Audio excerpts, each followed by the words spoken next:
काट रहा हूँ तो। चालू हो गया। हो गया हो गया। जी जी जी।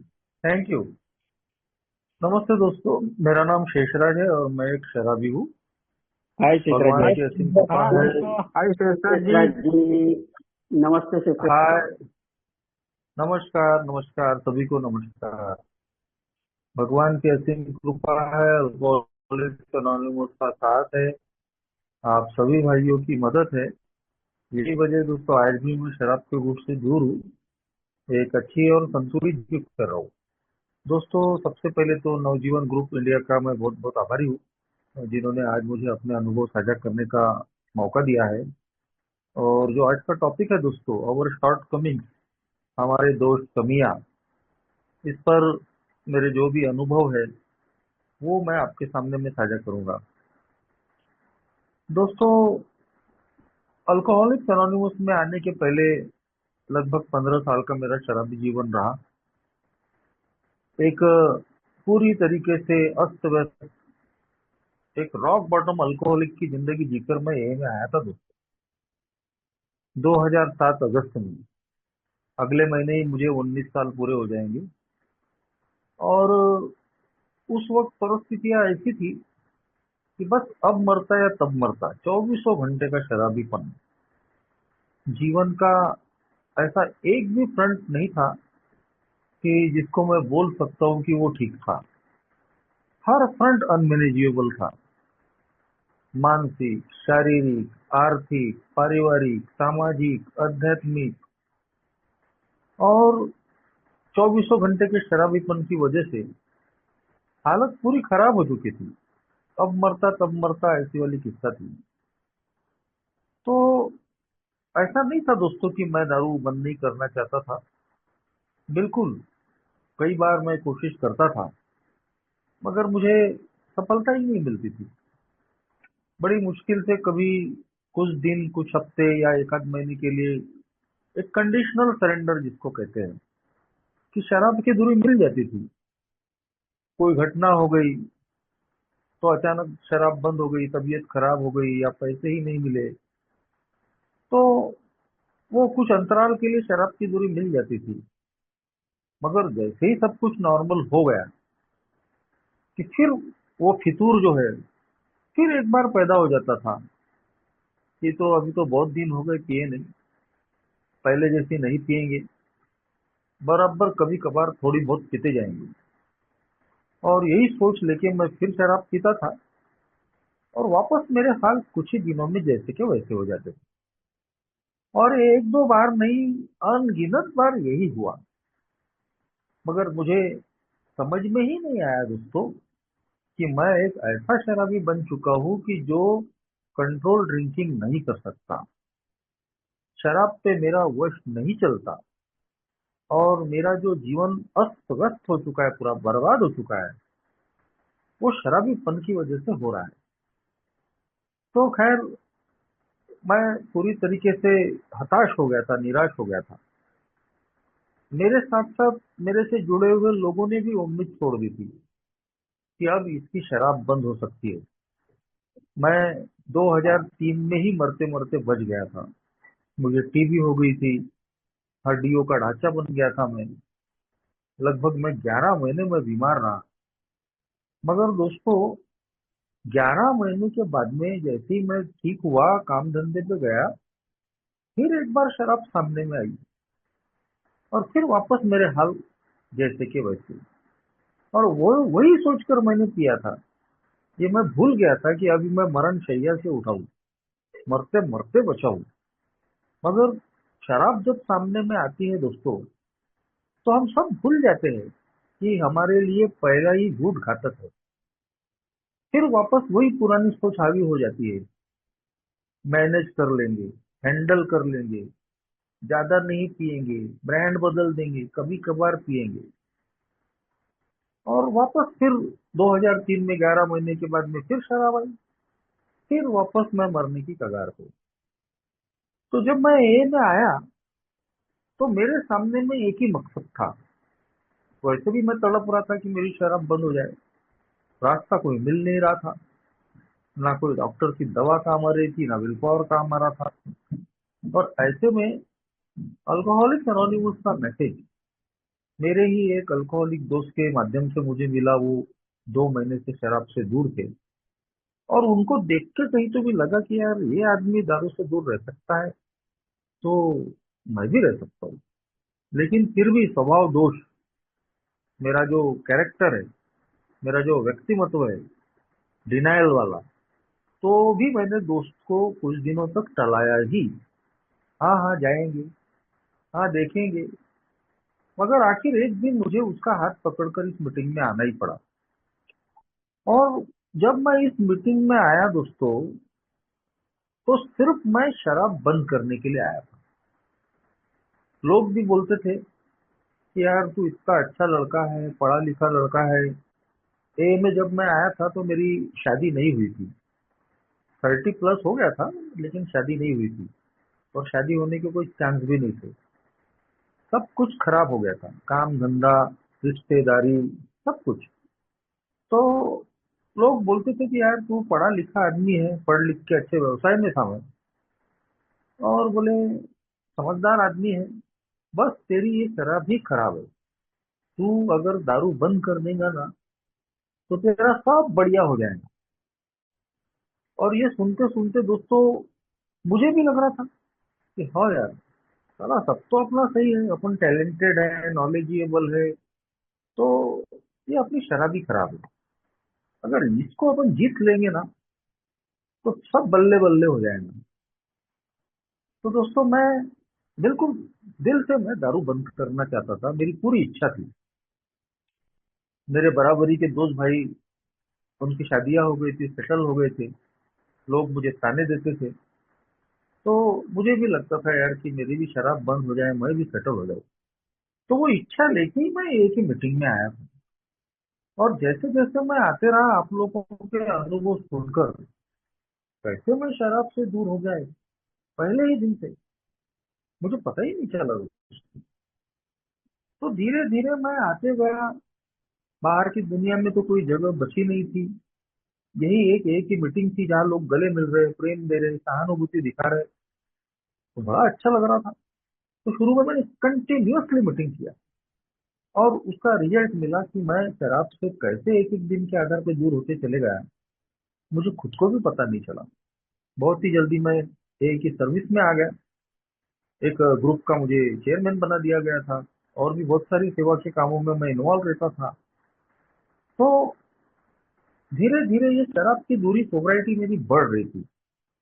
मगर इधर शराब की दूरी तो बढ़ रही है, लेकिन जो मैं एक सोच लेकर आया था कि अगर दारू बंद हो जाएगी ना, तो सब बढ़िया हो जाएगा, कहीं तो भी ये मेरा भ्रम धीरे धीरे टूटने लग गया।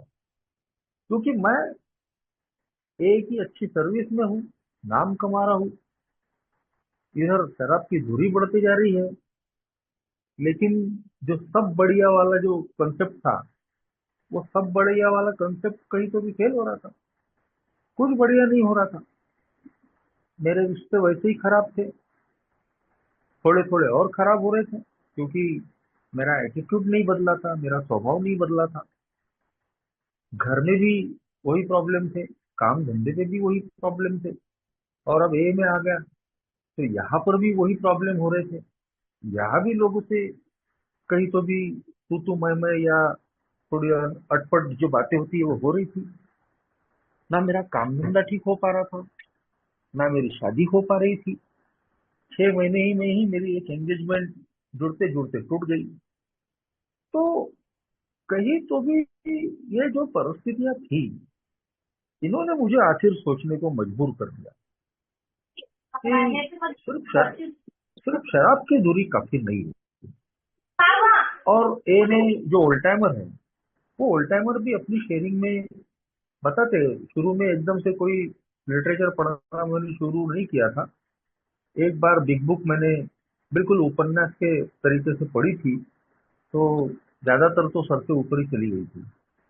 और उस वक्त लिटरेचर पढ़ने का उतना कुछ ये भी नहीं था पैशन। तो जो ओल्ड टाइमरों के जो अनुभव थे, मीटिंगों में जो मिलते थे, वही सुनने को मिलते थे। और ओल्ड टाइमर बताते थे कि शराब की दूरी काफी नहीं है, हमारे बिल डब्ल्यू जो है को फाउंडर, वो भी बोलते हैं कि सोब्राइटी इज नॉट इनफ। सोब्राइटी तो एक सिर्फ बिगिनिंग है, बेयर बिगिनिंग। शराब की दूरी सिर्फ एक शुरुआत है। ये प्रोग्राम उससे भी आगे का है, प्रोफाउंड चेंज इन पर्सनालिटी का, कैरेक्टर बिल्डिंग का।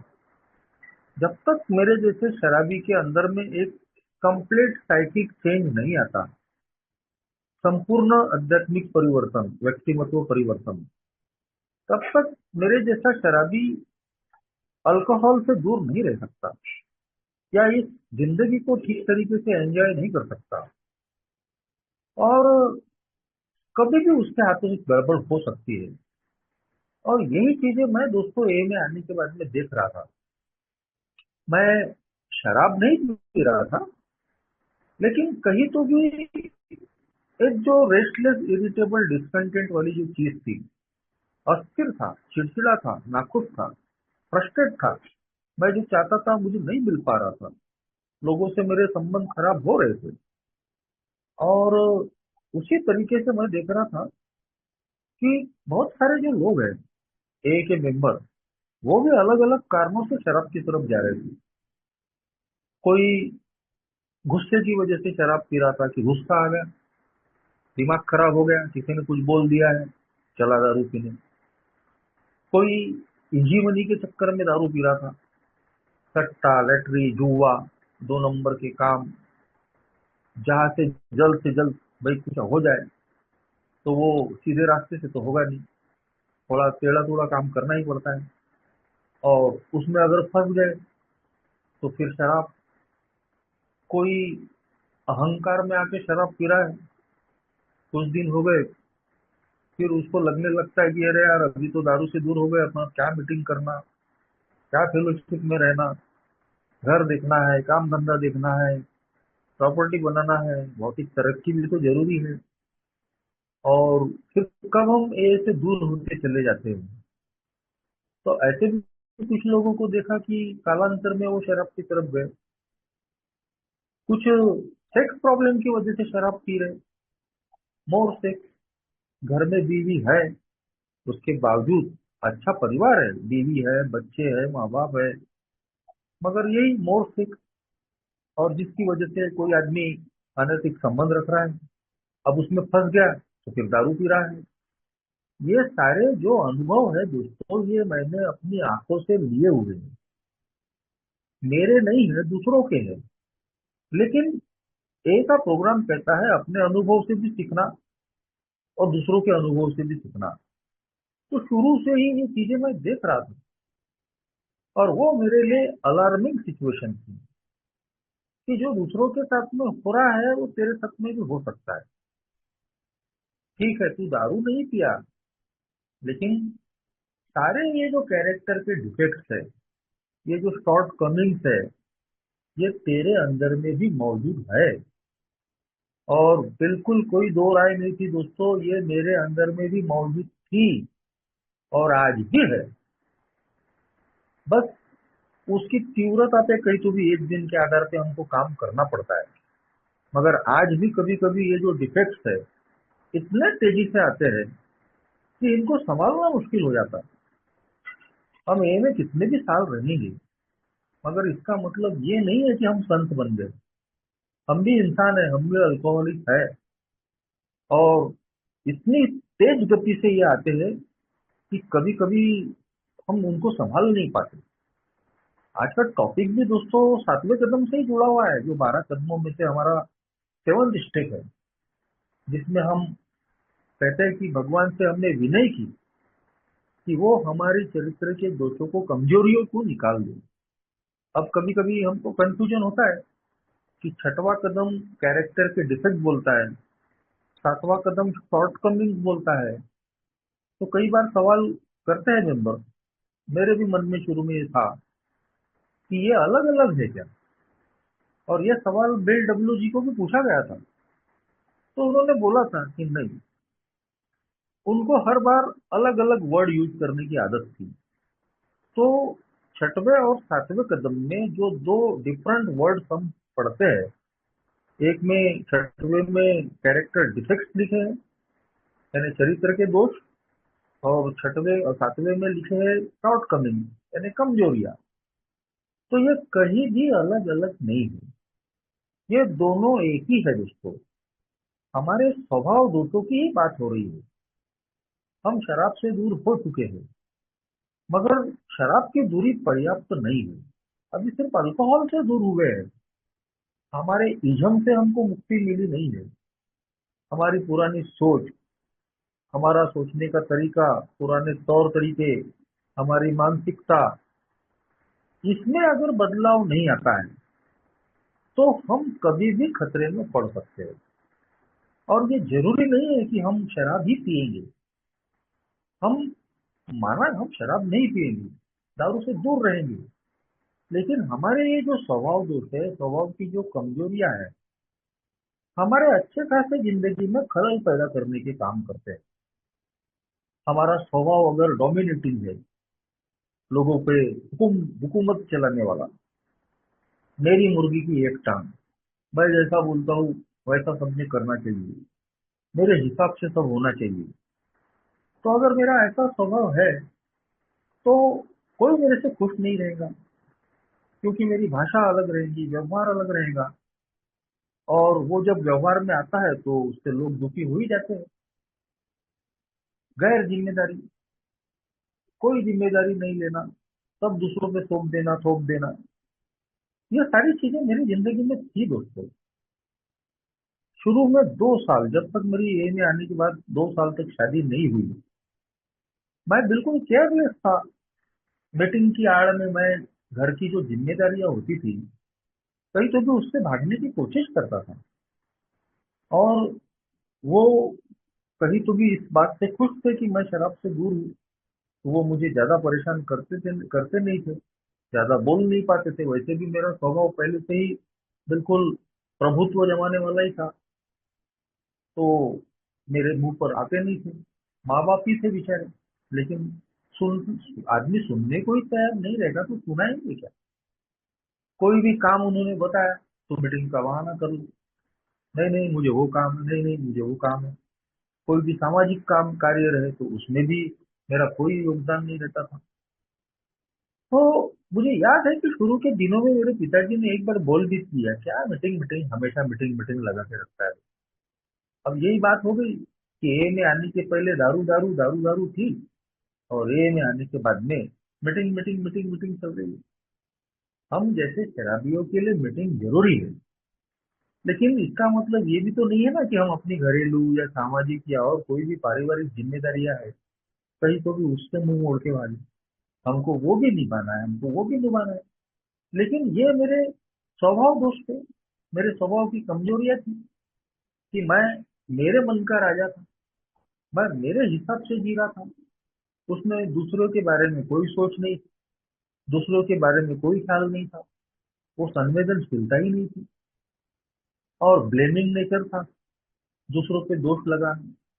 मेरी जिंदगी में जो भी कम ज्यादा हुआ तो उसका दोष भी दूसरा। अपने ऊपर उंगली छोड़कर मैं पूरी दुनिया पे उंगली उठाता था। मेरी बर्बादी के लिए जिम्मेदार मेरे पिताजी, क्योंकि वो भी शराबी थे।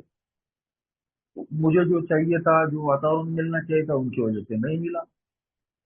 माँ पे खुन्नस, माँ पे गुस्सा, क्योंकि ऐसा लगता था कि वो उनका सपोर्ट करती है। दोस्त, पड़ोसी, रिश्तेदार के खुन्नस, वो मेरे बारे में मेरी बदनामी करते, मेरा जिक्र करते, मेरी शराब के बारे में बोलते। अब जैसे तैसे मैं ए में आ गया हूँ, ये ए में भी वही हाल। यहाँ भी मैं अपने होम ग्रुप में, बाद में सर्विस के और भी जगह में जा रहा हूँ, वहां भी वही चीजें। सब लोग गलत, मैं बिल्कुल सही, मेरे हिसाब से होना चाहिए, मैं जैसा बोलता हूँ वैसा होना चाहिए, हर चीज में मिन मेट निकालना, और बात करने का लहजा अलग। कहीं तो भी मेरे स्पॉन्सर ने मुझे एक दो बार समझाया, कई बार बोले हमारा उद्देश्य अच्छा होता है किसी बात को कहने का, लेकिन अगर कहने का तरीका अगर गलत है तो वो कहीं तो भी काम बिगड़ जाता है। अच्छे के लिए मैं बोल रहा हूँ, लेकिन मेरा बात करने का अगर लहजा और तरीका गलत है तो वो आगे वाले को नाराज कर देगा, आगे वाले को चोट पहुंचाएगा। और यही चीज मेरे से बहुत होती थी दोस्त, आज भी कभी कभी हो जाती है। एक तो मेरा जो शॉर्ट टेम्पर्डनेस है, यानी अचानक गुस्से में आ जाना और भड़क जाना, कहीं तो भी आज थोड़ी बहुत कमी आई है, मगर अभी भी कभी कभी हो जाता है। तो उससे कई बार लोगों से मेरे संबंध खराब हो जाते थे। मेरे होम ग्रुप में एक दो मेंबरों ने ग्रुप छोड़ दिया, क्योंकि मुझे ऐसा लगता था, देखो मैं कितनी सेवा कर रहा हूँ, मैं कितना अपना ग्रुप के लिए काम कर रहा हूँ, ये मैं इन्वॉल्वमेंट दे रहा हूँ, और साला ये लोग देखो, ये एक काम नहीं करते, एक मदद नहीं करते सेवा की। लेकिन मैं उस वक्त ये भूल जाता था कि भाई उनका काम करने का तरीका अलग है, मेरा काम करने का तरीका अलग है। उनका काम धंधा अलग प्रकार का है, मेरा काम धंधा अलग प्रकार का है। लेकिन मैं तो अपने ही अहंकार में था। और जिससे दोस्तों दो तीन लोगों ने, कई तो मैं जिस होम ग्रुप में मैं था वो होम ग्रुप छोड़ दिया। बाद में मैं इंटर ग्रुप में जा रहा हूँ, वहां भी वही चीजें। फेलोशिप में काम कर रहा हूँ, वहां भी वही चीजें। तो ये सारी जो चीजें थी, ये चीजें कहीं तो भी बता रही थी कि मैं सिर्फ शराब से मैं दूर हूँ, मैं अपने ऊपर में काम नहीं कर रहा हूँ। और इसके मैं दारू तो नहीं पी रहा हूँ, लेकिन मैं अंदर से खुश नहीं हूँ। अल्कोहलिक्स एनोनिमस का प्रोग्राम जॉय ऑफ लिविंग देने का है, जीने का आनंद, हैप्पी जॉय फ्री, खुश, आनंदित, मुक्त। लेकिन ये मैं तब तक नहीं हो सकता दोस्तों, जब तक मैं अपने आप को बदलूंगा नहीं। जब तक मेरे पुराने तौर तरीके, विचार, काम करने की पद्धति, सोचने की पद्धति नहीं बदलेंगी, तब तक मैं इस जीवन को एंजॉय नहीं कर पाऊंगा। मैं लोगों से दोस्ताना याराना जो संबंध है वो कायम नहीं रख पाऊंगा। और यही चीजें हो रही थी कि ए में आने के बाद में भी मेरे रिलेशनशिप जो थे वो खराब हो रहे थे।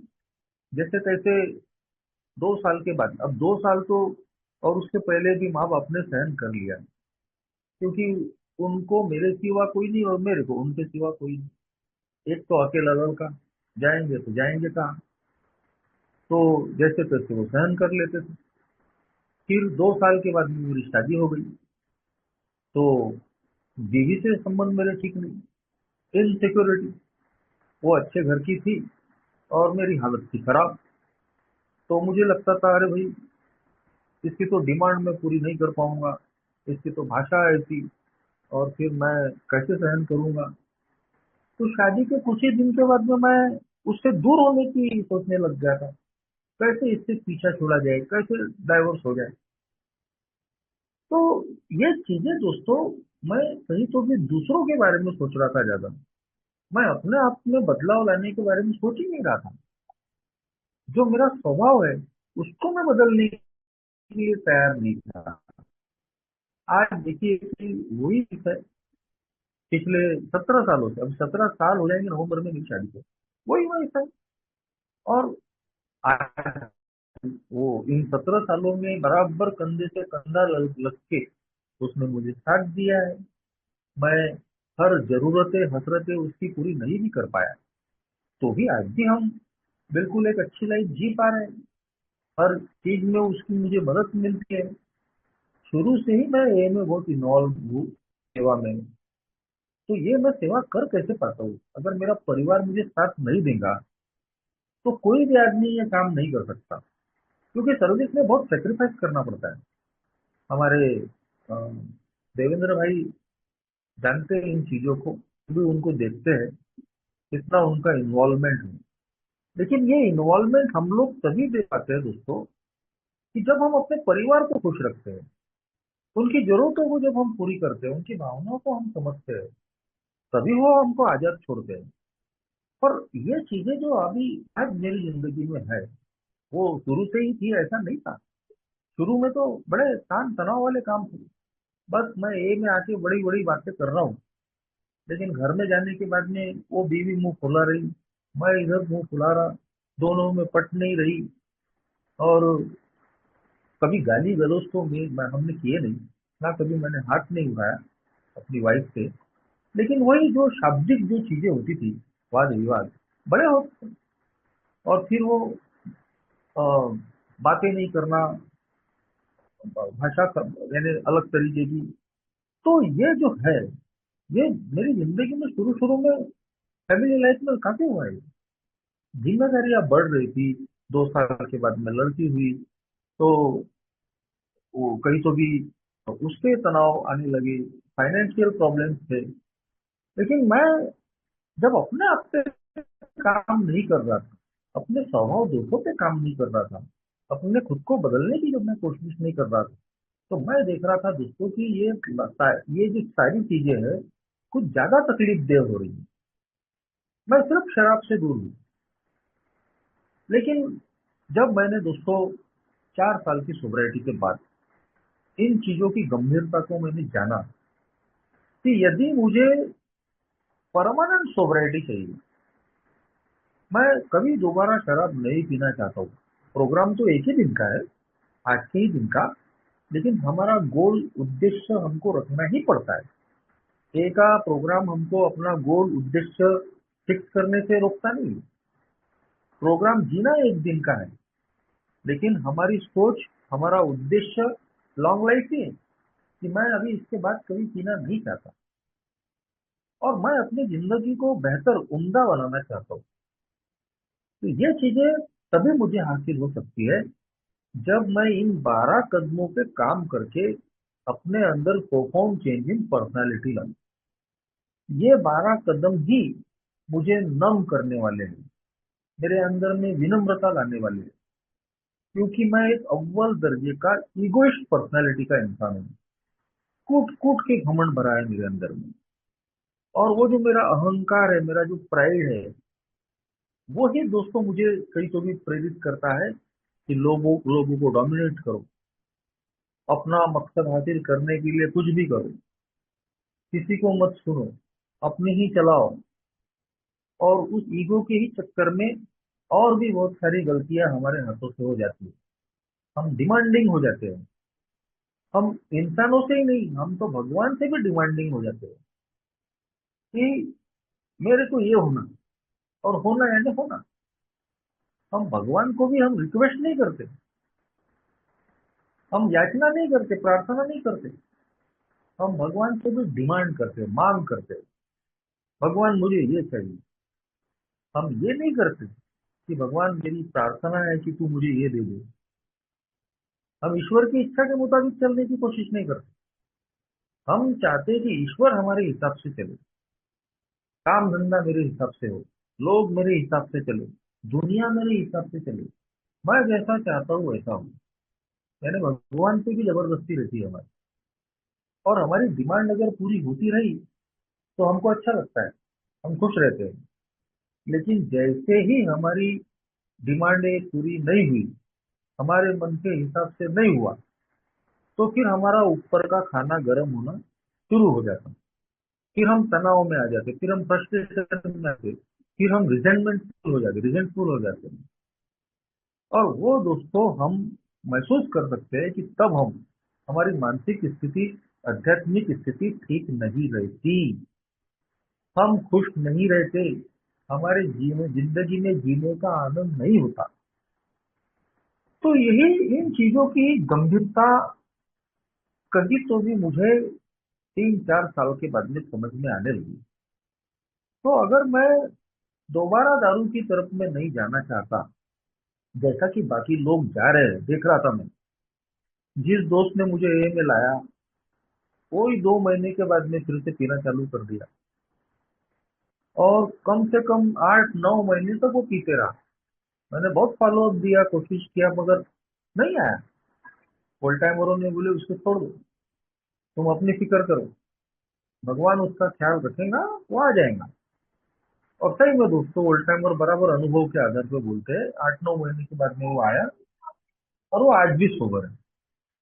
और ऐसे ही अन्य लोगों को भी, बहुत सारे लोगों को मैंने देखा था कि जो अलग अलग कारणों से शराब पी रहे थे। तो मैं अगर शराब नहीं पीना चाहता हूँ, और दूसरा अपनी जिंदगी को बैलेंस बनाना चाहता हूँ, खुशनुमा बनाना चाहता हूँ, इमोशनल सोबरिटी जिसको कहते हैं, भावनात्मक स्थिरता लाना चाहता हूँ, जैसे कुछ ओल्ड टाइमरों के जिंदगी में मैं देख रहा था कि तमाम परेशानियों में भी वो लोग स्थिर थे, हंस रहे थे। अगर मैं उनसे मिसबिहेवियर भी करूँ कहीं, कुछ ओल्ड टाइमरों के साथ में मैं उलझता था, कहीं तो भी उनकी गलतियां निकलने की कोशिश करता था, मगर वो मेरे पे पलटवार नहीं करते थे। कई ओल्ड टाइमरों से बड़ी गजब लेवल की मेरे थोड़ी सी कुतुमय में हुई, लेकिन उन्होंने मेरे प्रति कोई खुन्नस नहीं रखी या मुझे ए से बाहर करने की कोशिश नहीं की। कोई ए का मेंबर दूसरे ए मेंबर को चाहे कुछ भी हो जाए, ए से बाहर होता हुआ नहीं दिखता, उसकी कभी ये इच्छा नहीं रहती कि कोई ए का मेंबर उसने मेरे को कुछ किया या बोला तो उसका बुरा हो जाए या वो बाहर निकल जाए या दारू पी ले। अगर ऐसा कोई सोचता है तो वो रिकवरी के रास्ते पे ही नहीं है।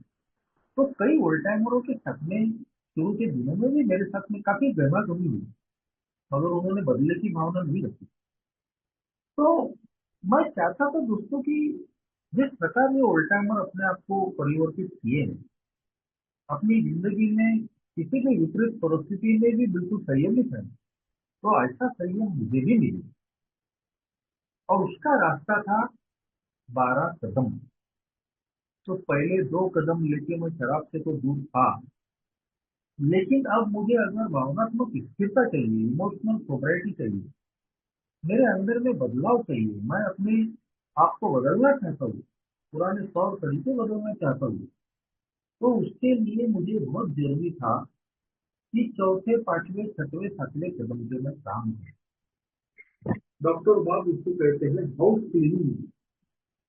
ये जो कदम है, ये हाउस क्लीनिंग के कदम है, घर की सफाई। जैसे हमारा घर अच्छा रहे, साफ सुथरा रहे, उसमें हमको आनंद है, तो हम उसको साफ करते हैं। कचरा जो रोज जमा होता है उसको अपना सफा करना पड़ता है। और घर अगर स्वच्छ है, साफ है, तो उस घर में आनंद आता है। तो ठीक वैसे ही हमारा मन भी है दोस्तों। हम अंदर से पूरे गंदगी से, गंदे विचारों से भरे हुए हैं। कई प्रकार के पाप, गलत चीजें जो हमारे मन के अंदर में दबी हुई, भरी हुई थी, हमारे गहरे रहस्य, गहरे राज, पुराने गलतियां। तो अल्कोहलिक्स एनोनिमस का प्रोग्राम कहता है कि क्लीन हाउस, अपने घर को साफ करना। मन का जो घर है, जब हम उसको साफ करते हैं तब दोस्तों अंदर से आनंद आता है। और इसीलिए चौथा कदम कहता है अपनी नैतिक जीवन की छानबीन करना, लिखना कि क्या क्या मेरे अंदर में स्वभाव दोष है, किस प्रकार की हरकतें, गलत काम में करके आया हूँ। और वो सब चौथे कदम में लिखने के बाद पांचवें कदम में उनको कबूल करना, अपने आप से, भगवान से, और सबसे अहम बात है एक अन्य व्यक्ति के साथ में। तो ये 4 साल के बाद में मैंने अपना एक स्पॉन्सर बनाया कदमों के लिए, और उनके मार्गदर्शन में मैंने अपने आत्मजीवन की छानबीन की, मोरल इन्वेंट्री ली, सब लिखा। पांचवें कदम में उनके सामने में सब कुछ मैंने शेयर किया। और वहां मुझे पता चला दोस्तों कि मैं कितने भयंकर स्वभाव दोषों से भरा हुआ हूँ, कैसी चरित्र की कमजोरियां मेरे अंदर में है। और वो इतनी खतरनाक है कि वो मुझे 2 मिनट में दारू पिला सकती है। जैसा मैंने बाकी लोगों को पीते हुए देखा, तो एक आध दिन मेरा भी तबला बजने वाला था। घमंड था मेरे अंदर में, अपने आप को कुछ ओमनी पोटेंस की भावना, मैं अलग हूँ, विशेष हूँ बाकी लोगों से। पीने के दिनों में भी थी, ए में आने के बाद में भी घमंड आता है, सोबराइटी का घमंड। मैं बाकी लोगों से ज्यादा जानता हूँ, मुझे ज्यादा नॉलेज है। मैं ग्रुप मैंने बनाया, इनको सोबर मैंने किया, इनको मैसेज मैंने दिया। तो ये भी एक ए में आने के बाद आता है। मैं इतने मैसेज देता हूँ, मैं जिसको भी मैसेज देता हूँ वो सोबर हो जाता है। अनगिनत अलग अलग प्रकार के घमंड हमारे अंदर में रहते हैं। किसी को अपनी पर्सनालिटी का घमंड रहता है, रहते हैं हमारे अंदर में बहुत सारे अच्छे गुण रहते हैं, उनका भी घमंड आ जाता है हमको। अच्छी शेयरिंग का, अच्छा गाने का, अच्छा लिखने का, अनगिनत। तो मैं बहुत ही भयंकर तरीके के घमंड से भरा हुआ था, इसीलिए तो डोमिनेट था ना, डोमिनेट पर्सनैलिटी थी मेरी। लोगों को दबाव में रखने की, लोगों को अपने हिसाब से चलाने की। इसमें कोई शक नहीं कि सेक्स से प्रॉब्लम था, कोई इनकार नहीं कर सकता। एक ही बिग बुक में चैप्टर 5 में ही लिखा है, ऐसा कोई भी दुनिया में इंसान नहीं है कि जिसको सेक्स की समस्या ही ना हो। और यहाँ तक लिखा है कि जिसको सेक्स की समस्या ही ना हो वो इंसान ही ना हो। ये मैं नहीं बोल रहा हूँ, उस पुस्तक में लिखा है। तो बेशक मैं जब ए में नहीं था, कुंवारा था, शादीशुदा नहीं था, अनमेरिड था, यंग था, और उसी की वजह से मेरी शराब भी बढ़ी थी। सेक्स का प्रॉब्लम जरूर था। ए में आने के बाद भी थे, जरूर विचार चलते थे। हर कोई बताता नहीं है, लेकिन अंदर के अंदर वो चलते रहते। लालच भी मेरे अंदर थी, मगर भगवान की कृपा से वो लालच का जो स्वभाव है वो इतना भारी नहीं था, इतनी तीव्रता उसकी नहीं थी कि मैं लालच में आके कोई बड़े बड़े कांड कर दिया। मगर मैं ये भी नहीं बोल सकता हूँ कि मैंने कहीं तो भी कोई गलत काम किया ही नहीं, कोई भी आर्थिक अपराध मेरे हाथ से हुआ ही नहीं। मैं बहुत बड़े बड़े आर्थिक गलतियां नहीं किया होगा, मगर छोटी मोटी तो बिल्कुल करता था। और वो लालच का ही हिस्सा होता है कि जरूरत से ज्यादा पाने के लिए या जरूरत से ज्यादा सहेजने के लिए, या अपना अपने पास जो है वो चला ना जाए करके हम कई बार बेईमानी करते हैं। रास्ते में किसी की चाय पी ली और चाय का पैसा ही नहीं दिए, जबकि पैसा है चाय का। तो ये तो बेईमानी है ना। और उसके पीछे का कारण क्या है? एक तो हमारा स्वभाव ही बेईमान है, लालची है। हमारे पास का पैसा जाना नहीं चाहिए, लेकिन हम ये नहीं सोच रहे कि बेचारे चाय वाले के 10 रुपए 5 रुपए की चाय पी के उसका नुकसान करके हम कोई लखपति बनने वाले नहीं है। लेकिन बेईमानी हमारे स्वभाव का हिस्सा है। तो ये चीजें बिल्कुल थी कि जरूरत से ज्यादा किसी से पैसे ले लेना। मैं भी एक व्यवसाय में हूँ, उस काम धंधे में कई बार लालच आ जाती थी कि यार इसका बकरा करना चाहिए, कुछ ज्यादा ले लेना चाहिए। ये लालच है। खुन्नस से भरा स्वभाव, गुस्सा मेरे मन के हिसाब से अगर नहीं हुआ तो मैं उस आदमी की पहले तो नाराज हो जाऊंगा। बाद में बार बार अगर उसने वो गलती किया तो मेरे अंदर उसके प्रति गुस्सा आ जाता है, और वही गुस्सा फिर एक बार रिजेंटमेंट में तब्दील हो जाता है, खुन्नस में बदलता है। तो जरूर पीने के दिनों में भी मेरे अंदर में खुन्नस थी लोगों के प्रति। जब मैंने लिखा तो लगभग 200-250 लोगों के नाम निकले थे उसमें, जिनके प्रति मैं गुस्से से और खुन्नस से भरा हुआ था। तो ए में आने के बाद में भी मैं कई तो भी लोगों से खुन्नस रखता था। अपनी जब मैंने इन्वेंट्री लिया तो उसमें 30-40 तो ए के मेंबर निकले थे कि जिनके प्रति मुझे गुस्सा था, खुन्नस थी, अलग अलग कारणों से। तो बिल्कुल बेशक मेरा स्वभाव था, खुन्नस मेरे अंदर भी गुस्सा था, ईर्ष्या, जलनखोरी। और जब हम जलनखोरी के स्वभाव से ग्रसित रहते तो उस समय हम अपनी काबिलियत को आगे वाले की काबिलियत से तुलना करते, और उसमें होता ये है कि हम आगे वाले को कहीं तो भी बदनाम करने की कोशिश करते। कि कोई मेरा दोस्त अगर सफल हो गया है, कुछ हासिल किया है, दोस्त बोलो, पड़ोसी बोलो, या कोई ए का मेंबर भी बोलो, उसकी तारीफें कोई कर दे तो मैं सहन नहीं कर सकता, और तुरंत मैं बोल देता हूँ, अरे नहीं नहीं, तुमको क्या मालूम, वो आदमी जो इतनी तरक्की किया तो उसके पीछे का कारण तुमको मालूम है क्या? अरे वो 2 नंबर का काम करता है, तो गलत काम करते हुए हुआ है, मेरा ऐसा है क्या? अब ऐसे में मैं उस आदमी की चारित्रिक हत्या कर रहा हूँ, कैरेक्टर असैसिनेशन जिसको कहते हैं। एक तो हत्या होती है कि किसी को हम किसी हथियार से मारते हैं, मगर दूसरी हत्या होती है उसकी चारित्रिक हत्या कर देना, उसकी निंदा चुगली करना, उसके बारे में गलत चीजें फैलाना। ये भी एक प्रकार की किसी व्यक्ति की, इंसान की चारित्रिक हत्या होती है कि उसके पीठ पीछे उसकी बुराई कर दूं, उसके बारे में गलत चीजें फैला दूं। तो ये कहाँ से आता है? ये हमारा स्वभाव दोष है, निंदा चुगली करना, गॉसिपिंग करना। और ये में गॉसिपिंग इतनी खतरनाक होती है कि किसी की जान जा सकती है। मान लीजिए कि हम एक ए मेंबर की बात है दूसरे ए मेंबर के साथ में कर रहे हैं, जो उसने बड़े यानी ओपन माइंड से शेयर किए, विश्वास करके शेयर किए। लेकिन अगर उसके राज हमने उसके बारे में, निजी लाइफ के बारे में जो बड़े विश्वास के साथ में उसने मीटिंग में बोलो, पर्सनली बोलो, हमको बोला है, मगर वही चीजें अगर हम अन्य व्यक्तियों के साथ में शेयर कर देते हैं और मान लो उसको पता चल गया, कुछ भी हो सकता है, वो शराब पी सकता है, वो ए के बाहर जा सकता है, वो अपनी जान को कुछ कर सकता है। कई ए के मेंबर से मैंने सुना हूँ कि ऐसी चीजें हुई हैं कि लोग ए के बाहर चले गए तो वो वापस नहीं आए, उनको लगा कि यार हमारा विश्वास तोड़ा गया। कहीं तो भी हमसे ये क्या क्या शब्द है, वो कि विश्वासघात किया है। तो ये मेरा स्वभाव का दोष है। ऐसे ही अनगिनत छोटे छोटे और बड़े बड़े स्वभाव दोषों से मैं गिरा हुआ हूँ।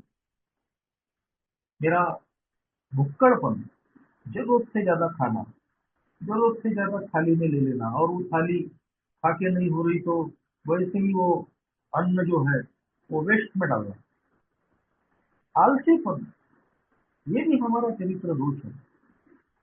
ए ने 7 डेडली सिंस बोला है, 7 घातक पाप: अहंकार, गुस्सा, ईर्ष्या, काम वासना, लालच, और उसी में दो है पेटूपन, भुक्कड़पन, ग्लटनी जिसको कहते हैं, और आलसीपन। ये स्वभाव दोष है जो कभी तो भी एक अच्छी जिंदगी जीने से हमको रोकते हैं। अगर मैं ए में आने के बाद में अपनी सेहत पे ध्यान नहीं रखता हूँ, अटपटे ढंग से कुछ भी खा लेता हूँ, कैसा भी जी लेता हूँ, और ये सब मैंने सहन किया ए में आने के बाद, मेरा पेट निकलने लगा, और पेट निकलने की वजह से कहीं तो भी मुझे समस्याएं होने लगी। मैं टॉयलेट में बैठता हूँ तो उसमें तकलीफ हो रही, मैं सीढ़ियाँ नहीं चढ़ पा रहा हूँ, मेरा डाइजेशन खराब हो रहा है।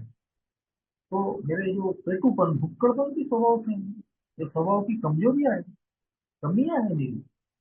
आलसीपन, यदि मैं चीजों को टालने वाला आदत है मेरी, आदत है मेरे अंदर में, ये मेरी स्वभाव की कमजोरी है, कमी है। तो मैं कहीं तो भी जो जिम्मेदारी मुझे मिली है उसको मैं समय पे नहीं निभाऊंगा, चाहे वो एक ही जिम्मेदारी मिले या अपने काम धंधे की जिम्मेदारी हो। मान लीजिए कि कोई किसी पीड़ित शराबी को मुझे मैसेज देना है, मुझे वो कॉल मिल गया है लेकिन मैं उसको टाल रहा हूँ, आलस कर रहा हूँ। जाएंगे, आज नहीं जाएंगे, कल जाएंगे, परसों जाएंगे। और कई बार ऐसा हुआ है कि बहुत लेट कर दिए हम, और जब उस व्यक्ति के पास चल जाते हैं तो पता चलता है कि वो तो ऊपर चले गए। अब उसको ए का मैसेज नहीं मिल पाया, हम समय पे नहीं पहुंच पाए, तो उसका जिम्मेदार कौन है? उसके जिम्मेदार हम हैं। तो ए का जब भी मैसेज मिलता है तो तुरंत उसको देना पड़ता है, या मैं नहीं जा सकता तो कहीं तो भी उसको किसी न किसी को फॉरवर्ड करना पड़ता है, लेकिन मैं उसको टालते ही जाता हूँ। ये मेरा आलसीपन होता है।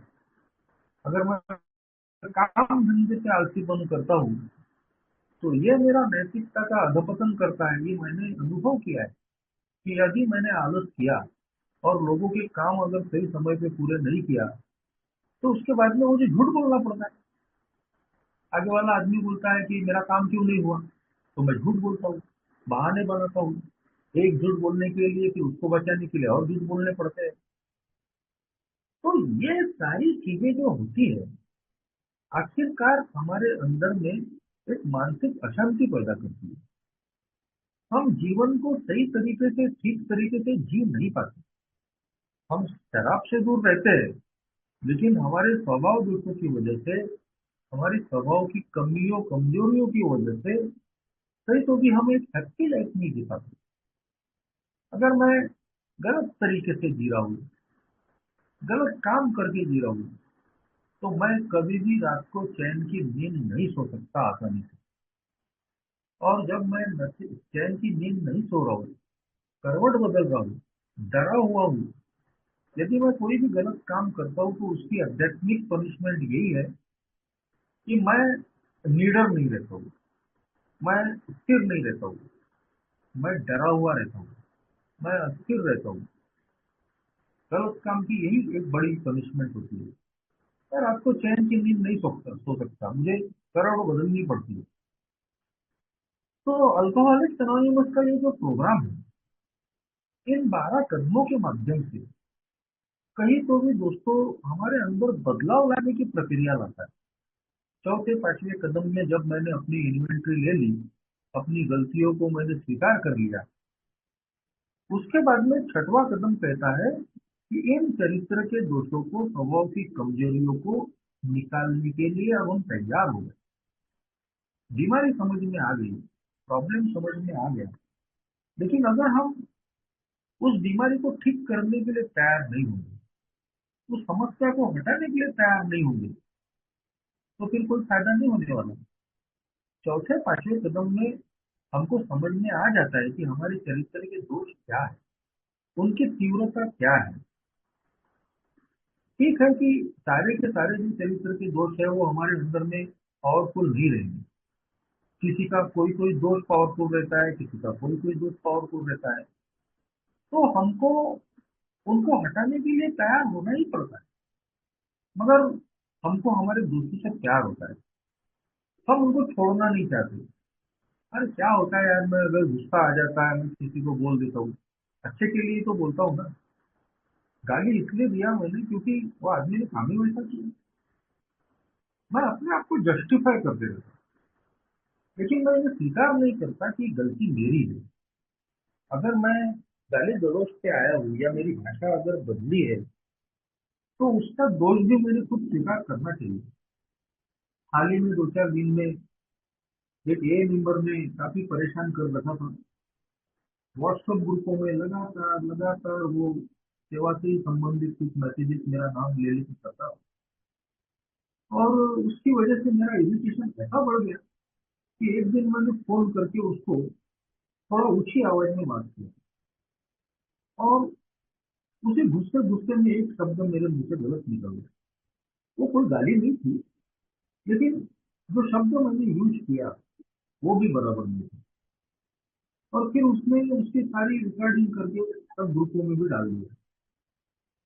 तो मैं कुछ नहीं कर सका उसको। और मेरा प्रोग्राम मुझे बताया कि जान दो, लेट गो लेट गॉड, गलती अपनी से ही हुई। और मेरी कमजोरी मुझे पता चल गई कि 19 साल के बाद में भी मैं गलती कर सकता हूँ।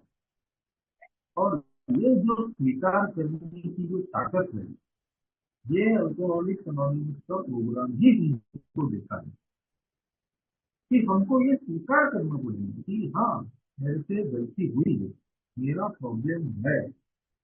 मगर आज मैंने कोई निजी गाली गलौज नहीं की, मगर यदि इसी तरीके का मेरा गुस्सा रहा तो मैं निजी गाली गलौज किया, क्योंकि मैं अल्कोहलिक हूँ, मैं इंसान हूँ। मुझे अपने आप पे बहुत ज्यादा ध्यान देना ही पड़ेगा।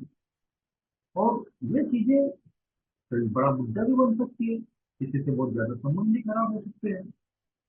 तो हमको हमारे चरित्र के दोषों पे काम करना ही पड़ता है दोस्तों। ठीक है कि ये पूरी तरीके से जाएंगे नहीं, हम ना जा सकते हैं, लेकिन कहीं तो भी हम भगवान से प्रार्थना करके उसकी मदद लेके इनकी तीव्रता को तो जरूर कम कर सकते हैं। आज इतना बदलाव मैं देखता हूँ कि जैसा पहले मैं बहुत भड़कता था, बहुत ज्यादा भड़कता था हर चीज से, उसमें थोड़ी बहुत कमी आई है। पूरा नहीं बदलाव आया हो, लेकिन काफी कुछ अंडरस्टैंडिंग आज बढ़ी है। मैं जल्दी ही नॉर्मल हो जाता हूँ। गलती अगर हो भी गई तो उसको कबूल करता हूँ।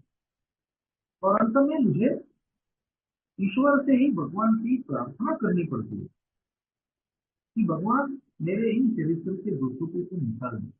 मैं तेरे से प्रार्थना करता हूँ। ये 7वां कदम है हमारा। क्योंकि दोस्तों जिस तरीके से हम शराब के सामने में पावरलेस है, हतबल है, हम उसको हैंडल नहीं कर सकते थे, ठीक वैसे ही हम अपने चरित्र के दोष और स्वभाव की कमजोरियों के सामने में भी हतबल है, पावरलेस है। हमारी कितनी भी कोशिश करने के बावजूद, जैसा शुरू में बताया, कभी कभी ऐसे तेजी से आते हैं कि संभलना मुश्किल हो जाता है। कभी कभी किन्हीं परिस्थितियों में ऐसा गुस्सा आ जाता है आदमी का कि क्या करें तो क्या करें। लेकिन ये जो प्रोग्राम है, अगर हम इस प्रोग्राम की मदद लेते हैं, भगवान को प्रार्थना करते हैं, जैसे तेरी इच्छा कबूल कर लेते हैं, लेट गो लेट बात कर देते हैं, तुरंत दोस्तों हम नॉर्मल हो सकते हैं। हमारे हाथों से कोई बहुत बड़ी गलती होने से हम बच सकती है। तो इसीलिए जैसे दारू बंद करने के लिए हमने भगवान से प्रार्थना की कि भगवान मुझे आज के दिन दारू से बचा, तो आज मुझे मेरे अन्य चरित्र के जो दोष है, स्वभाव की जो कमजोरियां हैं, उनके लिए भी भगवान से प्रार्थना करनी पड़ती है। हमने भगवान से विनय की कि वो हमारे इन कमजोरियों को दूर कर दे।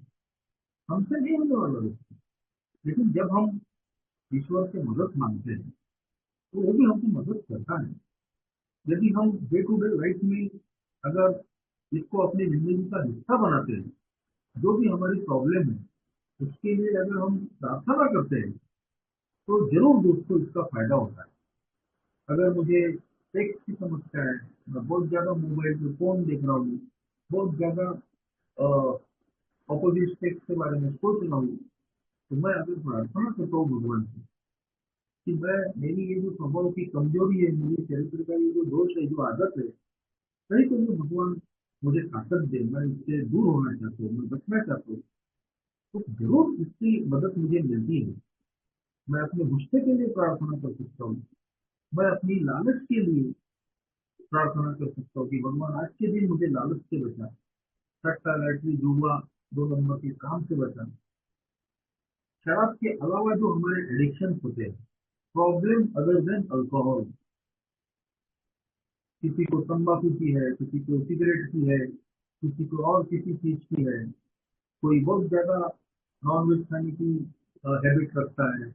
अगर प्रॉब्लम है तो शराब के अलावा हमारी जिंदगी के और भी जो अदर प्रॉब्लम्स है, हमारे चरित्र के लोग, वो भी हम प्रार्थना करके कहीं तो भी उनको मान दे सकते हैं। उनकी तीव्रता को कहीं तो भी हम कम कर सकते हैं। फाइनली इसमें मैं कहना चाहूंगा कि ए का जो प्रोग्राम हमको एक खुशनुमा जिंदगी देना चाहते हैं, जिसमें शांति हो, मानसिक शांति हो, चित्त शांति हो, हम एक खुश आनंदित मुक्त जिंदगी जी पाए। उसके लिए दोस्तों इन 12 कदमों पे काम करना हमको बड़ा आवश्यक होता है। खास तौर पे ये जो हमारे अंदर का जो हमारा घर है, उसको जो साफ करने की जो प्रक्रिया है, क्लीन हाउस की, चौथा पांचवा छठवां सातवां कदम, ये जब हम इन पर हम काम करते हैं, तो 10वें कदम से अपने आप हम इन्वेंट्री लेना सीखते हैं। तुरंत इन्वेंट्री, अगर कोई गलती हो गई तो तुरंत इन्वेंट्री ले लेना, और गलती अगर हमारी है फौरन उसको स्वीकार कर लेना, हो सके तो माफी मांग लेना, माफ कर देना, भरपाई करना। ये अगर डे टू डे लाइफ में हम करते हैं दोस्तों, तो हमारे मन पे कोई बोझ नहीं रहता, कोई नया पाप फिर से हमारे बैलेंस में नहीं आ जाता कि ताकि फिर से चौथा कदम लिखना पड़े, रात को करवट बदलते रहना पड़े। अगर मैं इस तरीके से एक दिन के आधार पे जीवन जीता हूँ, तो मैं आज जीने की कोशिश कर रहा हूँ। गलतियां होती रहती है, लेकिन उन गलतियों को स्वीकार करता हूँ, और कहीं तो भी किसी का मन अगर दुख गया है तो उसको मैं ठीक करने की कोशिश करता हूँ। संबंध अगर कहीं खराब हुए तो उसको ठीक करने की कोशिश करता हूँ। तो दोस्तों मैं अपनी जिंदगी को स्थिर रखता हूँ, शराब से भी दूर रखता हूँ। तो यही आज इस दिन के आधार पे मांगित कर रहा हूँ। जो भी मेरा अनुभूति मैंने रखा आपने सुन लिया, धन्यवाद। Thank you.